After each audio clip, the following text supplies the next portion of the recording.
आपण मीन राशि कि तेबे एही भिडियोटी को केवल देखंतु नुहे ध्यान सहित शुणंतु कारण आज मु जहा कहिबी सेथिरे केवल सूचना नुहे आपणक भाग्य को बदलाई देबार संभावना अछि। हां आपण ठीक सुनिले केबे केबे जीवन रे एमिति समय आसे जेतेबेले छोट एक पदक्षेप बड़ परिवर्तन आनी देई थाए एवं चैत्र नवरात्रि सेहीपरि एक समय यह केवल पर्व नुहे यह शक्तिर जागृति यह सही समय जेतेबेले आपणक सुईथिबा भाग्य जागी पारे। मीन राशि जल तत्वर राशि एही राशिर लोकमाने बाहरु साधारण लागिथांती किंतु भितरु बहुत गभीर सेमानंक हृदय अत्यंत सुमधुर सेमाने सहजरे अन्यमानंक जंत्रणा को बुझी पारंती किंतु समस्या केउठी हुए जानंती सेमाने अन्यमानंको अधिक विश्वास करंती एवं सेही विश्वास केबे केबे सेमानंको पई जंत्रणार कारण होई जाए। किंतु 2026 साधारण वर्ष नुहे एहा हेउची परिवर्तनर वर्ष ग्रहमानंको चलन आपणक पक्षरे घुरिबाकू जाउछि। विशेष करी चैत्र नवरात्रि समय रे एक अदृश्य शक्ति आपणक जीवन को प्रभावित करिबा आरंभ करिदेव। एबे ध्यान दियंतु एई भिडियोर सबुठु इम्पोर्टेंट कथा एही नवरात्रि रे आपण करिबाकू पड़िबो केवल एक छोट काम किंतु एहार प्रभाव आपणक जीवन को पूरा बदलाई पारे। आपण पर आपणक जेबरे रखिबे दुईटी छोट जिनिस हां केवल दुईटी। प्रथम हळदी हळदी एहाकू आमे साधारण मसला भावरे देखुथाउ किंतु एहार आध्यात्मिक मूल्य अपार। हळदी लक्ष्मींकर प्रतीक एहा समृद्धिर प्रतीक जेउठारे हळदी थाए सेठारे सकारात्मक शक्ति बढ़ी थाए।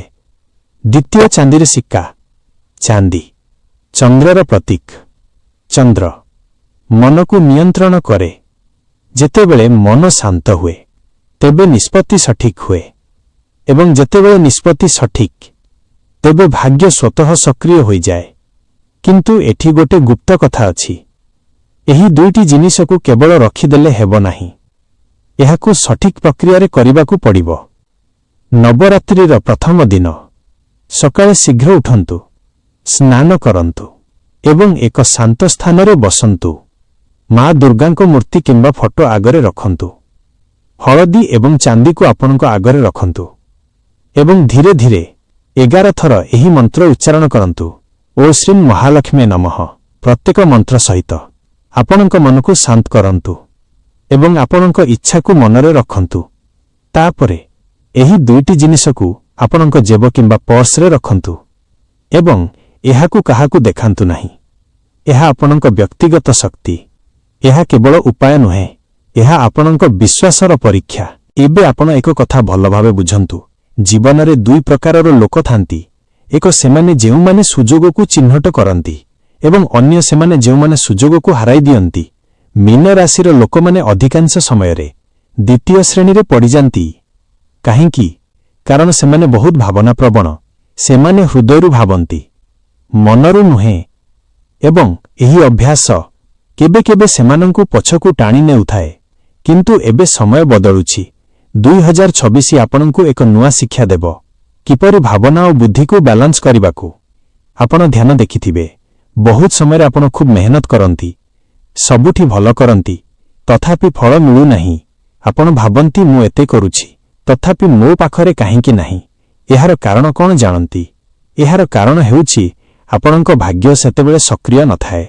भाग्य माने केवल अंधविश्वास नुहे एहा एक एनर्जी एक फ्लो जेतेबेले एहा आपणक पक्षरे थाए सबु किछि सहज लागे एवं जेतेबेले एहा विपरीत थाए सबु किछि कठिन लागे।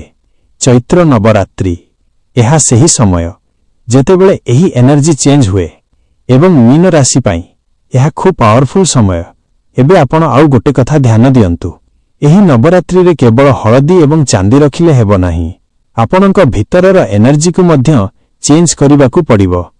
प्रतिदिन सकाळे उठिबा परे मात्र 30 सेकेंड्स पाई आखि बंद करंतु एवं मनरे कहंतु मो जीवन रे भल हेउछि मो भाग्य जागुछि मु सफल हेबी। आपण भाबी पारंती एहा कोन काम करिवो किंतु सत्य कोन जानंती आपणक मन आपणक भाग्य को सेव करे।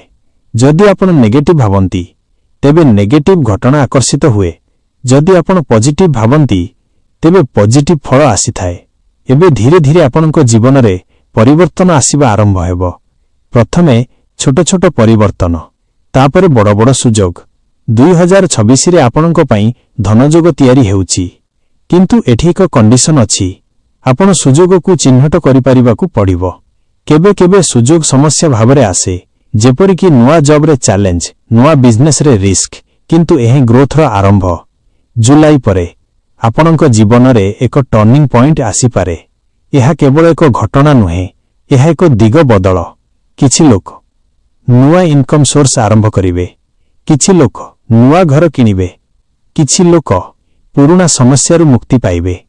किंतु सावधान, जेतेबेले भाग्य भल हुए सेतेबेले दुईटी जिनिस आसे, सफलता एवं अहंकार। जदि आपण अहंकार को आनिदेबे तेबे भाग्य धीरे धीरे दूरे जाइजिबो। सेथिपाई नम्र रहंतु। एबे प्रेम जीवन विषय रे कथा हेबा। मीन राशिर लोक माने प्रेम रे खूब सत्य। सेमाने जेतेबेले भल पांती पूरा हृदयरु भल पांती, किंतु समस्या कौन, सेमाने भूल लोकंकु मध्य विश्वास करि दियंती। 2026 आपनकु एक लेसन देबो, किए सत्य किए मिथ्या। जदि आपण रिलेशनशिप रे अछंती तेबे कम्युनिकेशन बढ़ांतु। जदि सिंगल अछंती तेबे नवरात्रि परे केही स्पेशल आसी पारे। धीरे धीरे आपणको हृदय मध्य नुआ आशा भरी जीवो। एबे आउ गोटे गुप्त कथा, यह अधिकांश लोक जानि नाहंती। नवरात्रि 9 दिन प्रतिदिन एक भल काम करंतु। यह बड़ काम हेबा दरकार नुहे। एक हस, एक साहाज्य, एक भल कथा, यह आपणको कर्मा को चेंज करे। एवं जेतेबेले कर्मा चेंज हुए तेबे डेस्टिनी चेंज हुए। एबे आपण धीरे धीरे बुझुछंती, यह केवल एक साधारण उपाय नुहे, यह आपणको जीवनर डायरेक्शन बदलाई पारे। किंतु एठी गोटे प्रश्न आसे, काहेकि किछि लोक यह करिले मध्य फल पाउनाहांती? एहार उत्तर खूब सरल, कारण सेमाने विश्वास रे दृढ़ नुहे।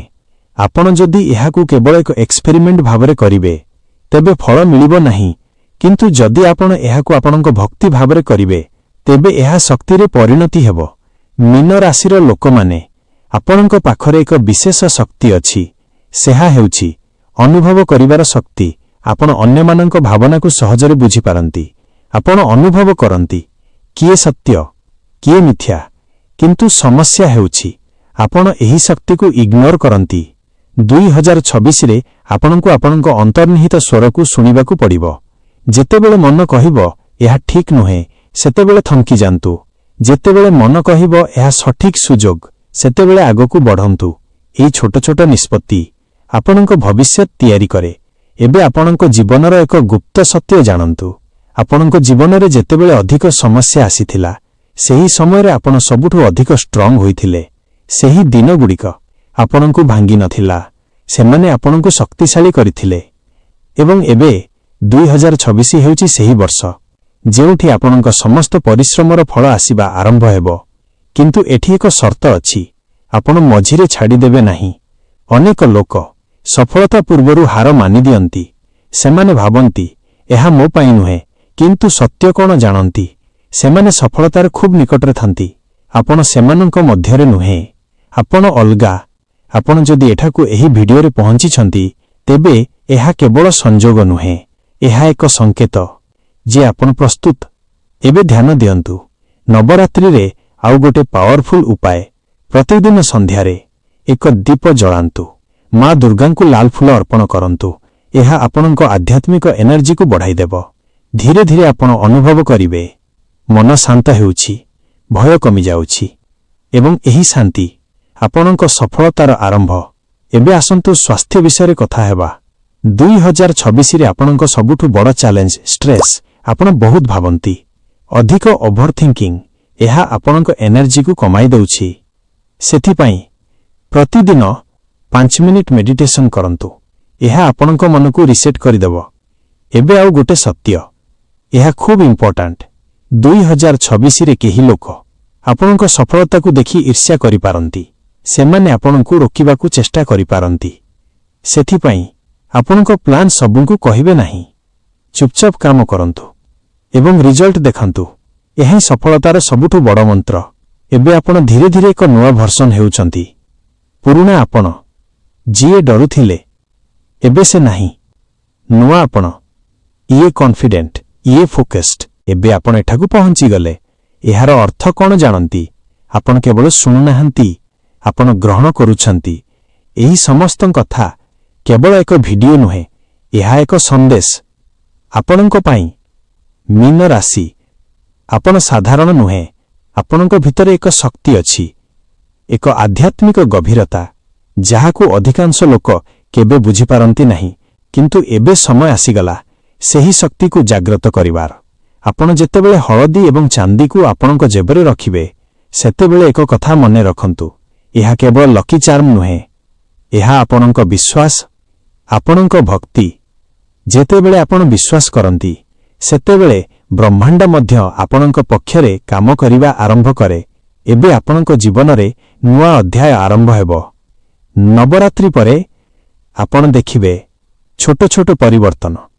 ଆପଣଙ୍କ ମନ ଆଗରୁ ଅଧିକ ଶାନ୍ତ, ଆପଣଙ୍କ ଭାବନା ଆଗରୁ ଅଧିକ ସ୍ପଷ୍ଟ। ଧୀରେ ଧୀରେ ସୁଯୋଗ ଆସିବା ଆରମ୍ଭ କରିବ। କେବେ କେବେ ଅଚାନକ ଟଙ୍କା ଆସିପାରେ, କେବେ କେବେ ଏକ ନୂଆ ରାସ୍ତା ଖୋଲିଯିବ ଏବଂ ଆପଣ ଭାବିବେ ଏହା ପୂର୍ବରୁ କାହିଁକି ହେଉନଥିଲା। ଉତ୍ତର ସରଳ, କାରଣ ଏବେ ଆପଣ ପ୍ରସ୍ତୁତ। 2026 ଆପଣଙ୍କୁ କେବଳ ସଫଳତା ଦେବ ନୁହେଁ, ଆପଣଙ୍କୁ ଏକ ନୂଆ ଚିହ୍ନଟ ଦେବ। ଲୋକମାନେ କହିବେ ଏହି ଲୋକ ବଦଳିଗଲା, କିନ୍ତୁ ସତ୍ୟ କ'ଣ? ଆପଣ ବଦଳି ନାହାନ୍ତି, ଆପଣ ଆପଣଙ୍କ ସତ୍ୟ ରୂପକୁ ପାଇଛନ୍ତି। ଏବେ ଆପଣଙ୍କ ଭୟ ଆପଣଙ୍କୁ ରୋକିପାରିବ ନାହିଁ। ଏବେ ଆପଣଙ୍କ ଡାଉଟ୍ ଆପଣଙ୍କୁ ଦୁର୍ବଳ କରିପାରିବ ନାହିଁ। ଆପଣ ଆଗକୁ ବଢ଼ିବେ ଏବଂ ଏଥର ଥମକିବେ ନାହିଁ।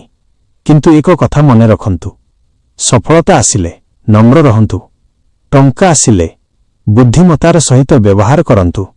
ସମ୍ପର୍କ ଆସିଲେ ସତ୍ୟ ରହନ୍ତୁ। ଏହା ହିଁ ଆପଣଙ୍କୁ ଦୀର୍ଘ ସମୟ ପର୍ଯ୍ୟନ୍ତ ସଫଳ ରଖିବ। ଏବେ ଶେଷରେ ମୁଁ ଆପଣଙ୍କୁ ଏକ ପ୍ରଶ୍ନ ପଚାରିବି। ଆପଣ ପ୍ରସ୍ତୁତ କି ଆପଣଙ୍କ ଜୀବନକୁ ବଦଳାଇବା ପାଇଁ? ଯଦି ଆପଣଙ୍କ ଉତ୍ତର ହଁ, ତେବେ ଏବେ ଏକ ଛୋଟ କାମ କରନ୍ତୁ। ଏହି ଭିଡିଓକୁ ଲାଇକ୍ କରନ୍ତୁ, ସେୟାର କରନ୍ତୁ ଏବଂ ଚ୍ୟାନେଲକୁ ସବସ୍କ୍ରାଇବ୍ କରନ୍ତୁ ଏବଂ କମେଣ୍ଟରେ ଲେଖନ୍ତୁ ଜୟ ମାତା ଦି, ମୁଁ ମୀନ ରାଶି। କାରଣ ଏହା କେବଳ କମେଣ୍ଟ ନୁହେଁ, ଏହା ଆପଣଙ୍କ ସଂକଳ୍ପ, ଏହା ଆପଣଙ୍କ ନୂଆ ଆରମ୍ଭ। ମା ଦୁର୍ଗାଙ୍କ କୃପା ସବୁବେଳେ ଆପଣଙ୍କ ସହିତ ରହୁ। ଜୟ ମାତା ଦି। ଯଦି ଏହି ଭିଡ଼ିଓ ଆପଣଙ୍କ ମନକୁ ଛୁଇଁଥିଲା ତେବେ ଲାଇକ୍ କରନ୍ତୁ ଏବଂ ଆଷ୍ଟ୍ରୋଭାଗ୍ୟ ଚ୍ୟାନେଲକୁ ସବସ୍କ୍ରାଇବ୍ କରନ୍ତୁ।